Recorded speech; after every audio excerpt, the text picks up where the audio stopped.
Hello monsters, this is Fahad. Okay, let's take a look at TripAdvisor, symbol TRIP. Not much option activity to note in this one, so I just want to lay it out up front. Here is the option chain. There's not much going on, pretty quiet in the option market across the board, not much volume on calls or on the put side. Also, I dug into some of these open interest on the calls and the put side. Nothing that stands out, nothing is recorded in activity tracker either, so relatively quiet. All right, but here's the chart, and for me, when I'm looking at this, unless this thing, purely technically speaking, unless this thing breaks out essentially from here, 66, 66, 67 dollars level, where it continues to struggle, the technicals are looking bearish to me. I think that this thing actually wants to break down and actually head south, take another leg down and go south. And so, this was a big sell-off starting at the beginning of the year, came completely crashing down big time, and then it bounced after earnings. Obviously, the sentiment had been shot so bad that earnings came out and it bounced, and then it basically went sideways, up and down, up and down, up and down, and now is starting to make lower highs again. And so if it breaks down over here through $60 is essentially the price here. If it breaks down over here, then I don't think it's anything that's stopping this going at least all the way to fill this gap from February, which is going to be down to 56. And if it's not, but there's not much support here looking at these volume over price bars. So technically, if this breaks down through 60, I think this is going to probably continue to crater down all the way to low 50s. So there could be another 15% to downside on a breakdown below 60 if that happens. Now this is your daily chart. So if I convert this into a weekly pattern, and this is last 3 years, let's take this even farther back. This is a almost 4 or 5 year weekly chart. Now what I want to show over here is that, see how this thing basically crashed way back in 2012. This came all the way down to mid 60s and bounced, crashed again, mid 60s and bounced. Then another bounce over here that was from 70s, and another crash to mid 60s and bounce.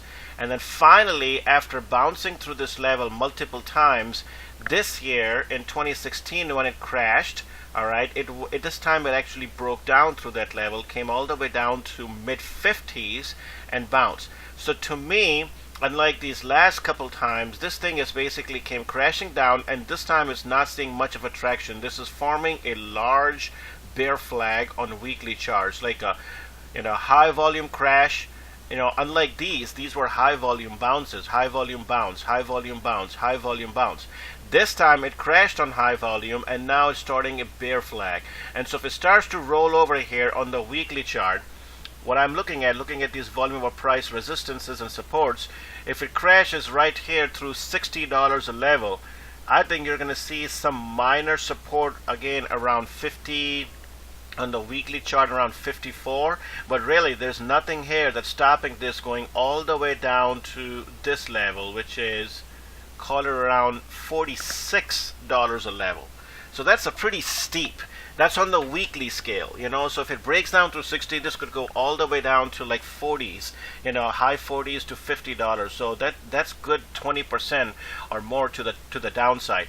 Question is, what is it going to get there? Now I'm just going to dive into some of the fundamentals, by the way, just to show you. Here is the chart on stockcharts.com. You can take a look at it. This thing is basically setting up exactly the same way as well.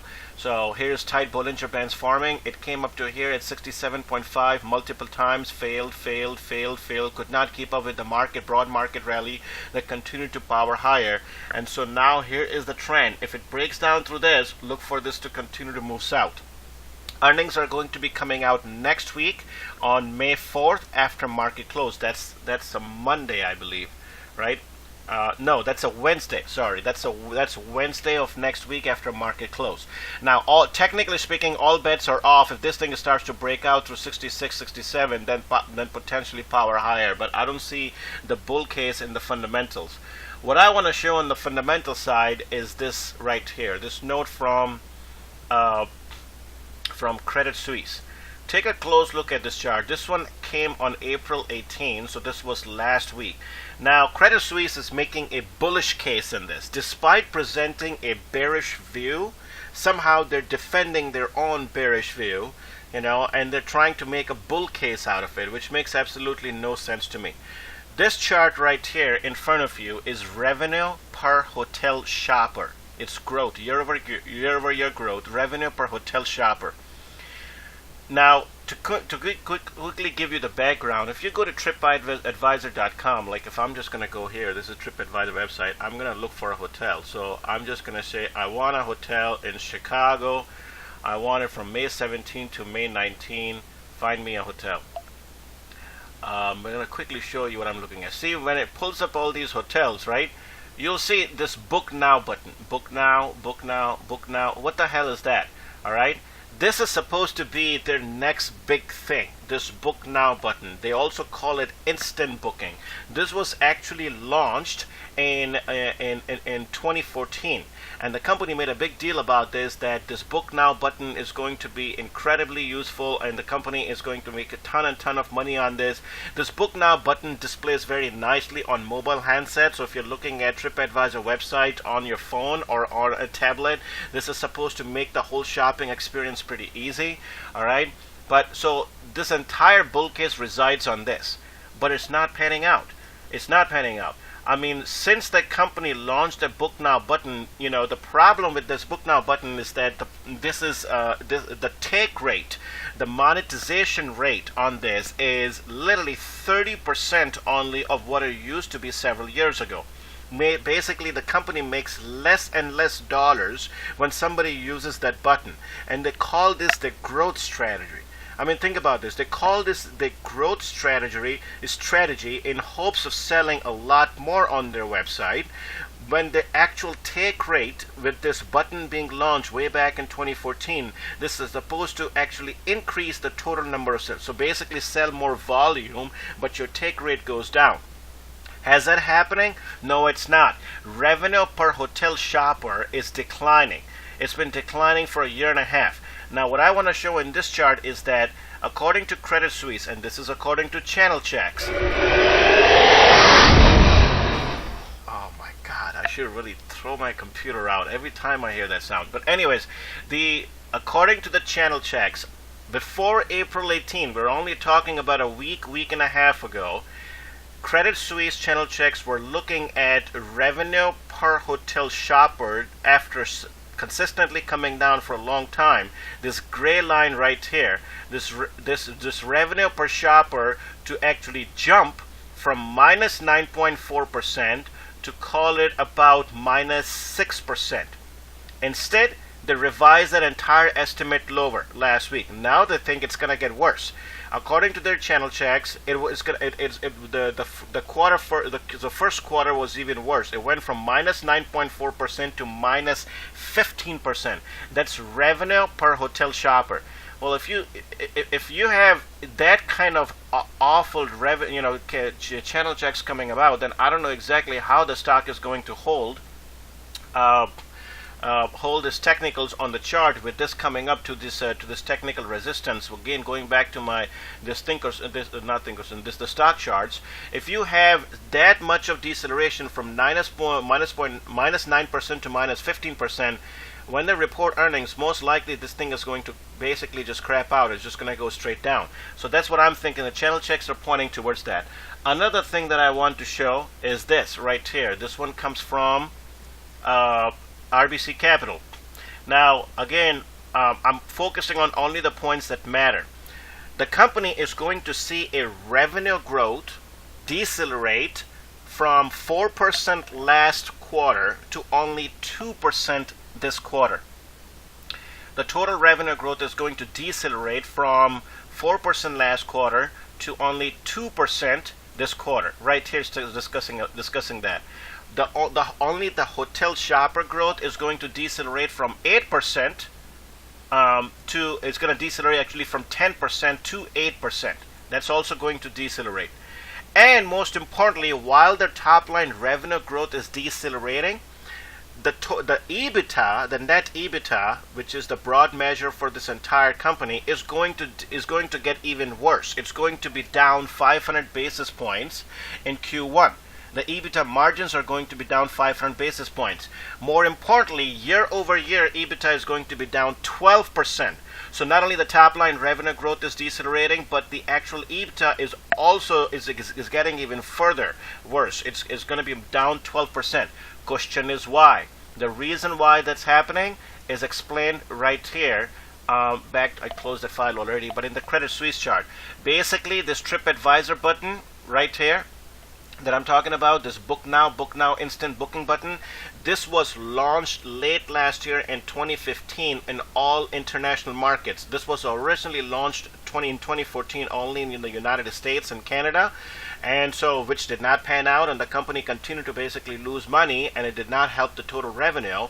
And now they're making another push, and this time they're rolling off this button, book now button, to rest of the world. It was launched late 2015 in the same hopes that did not materialize in United States and Canada. They're hoping that this will materialize internationally.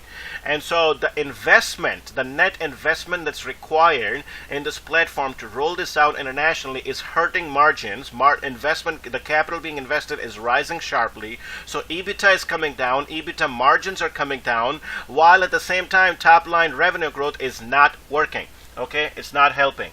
So tell me, in all of these situations, why would somebody pay 35 times forward earnings? To tell you example what's happening, see this chart right here.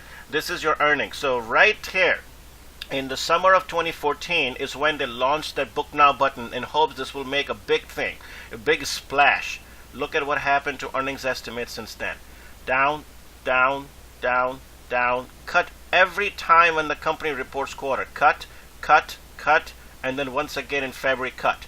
Okay, the earnings estimates are sitting right here. Now you're looking at fiscal year 2017 EPS of only $2.46. Let's do the simple math. The stock price is trading at $62.78. If I take the $62.78 divided by $2.46, we're looking at 25 times forward PE. On an EBITDA scale, this is trading at 17 times forward multiple. And at the same time, EBITDA, both EPS is getting cut and EBITDA is going to be down 12% year over year.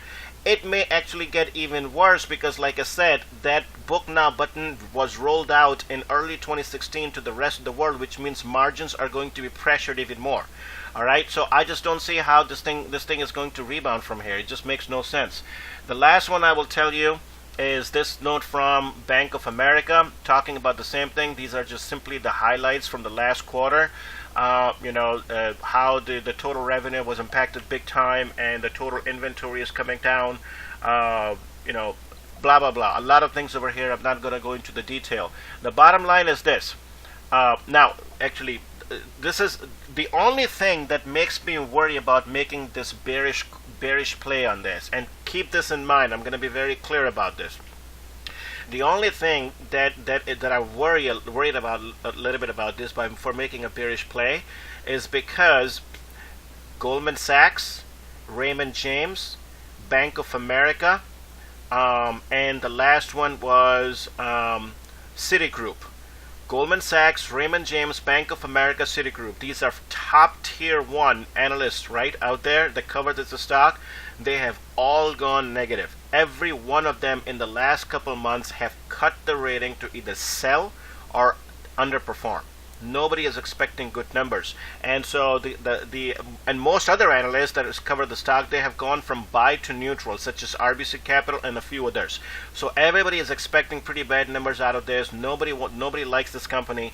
Quite frankly, I don't like this company either. But at the same time, it worries me a little bit that I'm not the only one here that thinks that way. I think a lot of the street thinks that way, which makes me think that the sentiment is low enough, and maybe this thing will pop. Maybe this thing will pop and then fade and then go straight down. All right, fail breakout and then big red candle followed that and then go straight down. Sometimes it's okay. My research actually coincides with the rest of the research. I don't always bet against the house. But in this case, everybody's betting against the house. So we'll see what happens. Last thing I want to show before I close this out if you're in the Option Monster website, go to the blogs right here and come on. go to the blogs, and you'll see that back in right here. Where was this? Airbnb, right here. So on January 5th, 2016, at the start of this year, I posted this blog, and I mentioned this in the chat room as well. This is at the heart of everything. All right, this is the final thing about this. I believe Airbnb is disrupting all online travel agencies. I presented on a big scale, on a larger scale, a bearish view on online travel agencies. You see, there are too many things, companies that have now actually a part of this. Expedia, Priceline, TripAdvisor, Ctrip. Google just restarted this travel business. Amazon is now getting into it. And in the middle of all of this is Airbnb, which is taking a line share from all of them. Airbnb's model is completely different. Their take rates are very, very low. And I tried to expand on that topic over here.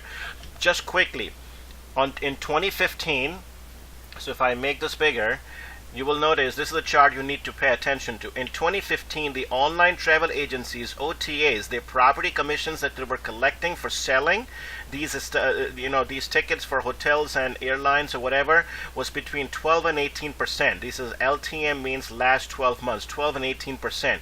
Airbnb is charging only 3%. And the user penetration that online travel agencies had was 56%, and Airbnb has only 12%. There's a major disconnect over here. By keeping the price down and taking lower property commissions rate, Airbnb is actually killing the competition, and that's forcing margins down for everybody. Property commissions, the user penetration, they're taking market share, but at the same time they're forcing margins down for the entire industry. Meanwhile, you have too much competition that has gone into this space. I mean, like I said, you got Priceline, Expedia, Ctrip, TripAdvisor, Orbitz, Travelocity, Google, Amazon. Everyone is jumping into the online travel industry. So that's another major risk, but that's a big large-term play. I suggest go to my blog and actually read about this that I said on January 5th. It's not going to materialize immediately, but over time you're going to start to see that all of this is going to start to make sense as these charts perform. So how would I play this? You don't need to make a play today. You can wait on this and come back a day or 2 days before earnings. Keep an eye on $60 price right here. If it breaks down through this, it's gonna go straight south. But what I like is, once again, keep things simple. The earnings are next week, right? So next week is right here. All right, go and buy straight May 62.5. These are next week's. So the expiration is May 6th.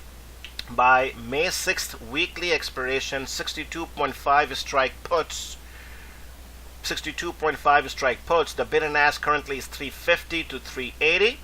All right, and you can buy for probably about 370 or less. Look for this to collapse next week. All right, these are just slightly out of money. Stock is at 63. I'm recommending 62.5 puts that expire next week. And so that's my play.